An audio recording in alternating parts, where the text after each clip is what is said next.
अस्सलाम वालेकुम। मैं मोहम्मद लुकमान मानीपुरिया। अज वीडियो करन लगा उन्हां दे नाम जेह्ड़े बद्दल आउण ते रोमांटिक मौसम बोलदे आ, उन्हां नूं दस्सना चाहुंदा कि शहरां दे विच रह के रोमांटिक मौसम बोलण वालिओ आ के पिंडां दे विच देखो कि बीती किसान ते ਜਦੋਂ ਤੁਹਾਡੇ ਇਸ ਰੋਮਾਂਟਿਕ ਮੌਸਮ ਨੇ ਕਿਸਾਨ ਦੀ ਪੱਕੀ ਹੋਈ ਫਸਲ ਜਿਹੜੀ ਸੀਗੀ ਉਹ ਬਿਲਕੁਲ ਤਬਾਹ ਕਰ ਦਿੱਤੀ ਆ। ਤੇ ਕੀ ਬੀਤੀ ਹੋਊ ਕਿਸਾਨ ਤੇ ਜਿਹਨੇ ਇੰਨੀ ਮਿਹਨਤ ਕੀਤੀ, ਇੱਕ ਨੂੰ ਆਸ ਹੋਈ, ਇੱਕ ਉਮੀਦ ਹੋਈ, ਇੱਕ ਰੋਸ਼ਨੀ ਦੀ ਕਿਰਨ ਨਜ਼ਰ ਆਈ, ਲੇਕਿਨ ਆ ਬਿਲਕੁਲ ਤੁਸੀਂ ਦੇਖ ਹੀ ਰਹੇ ਹੋ ਕਿੱਦਾਂ ਕਣਕਾਂ ਜਿਹੜੀਆਂ ਵਾ ਸਜਦੇ ਚਲੀਆਂ ਗਈਆਂ।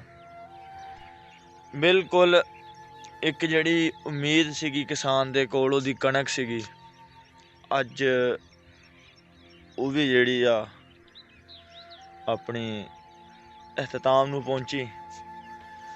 ਪੱਕੀ ਫਸਲ ਤੇ ਜਦੋਂ ਵੀ ਕੋਈ ਆਫਾਤ ਹੁੰਦੀਆਂ ਤੇ ਬਹੁਤ ਦੁੱਖ ਹੁੰਦਾ, ਬਹੁਤ ਜ਼ਿਆਦਾ ਦੁੱਖ ਹੁੰਦਾ।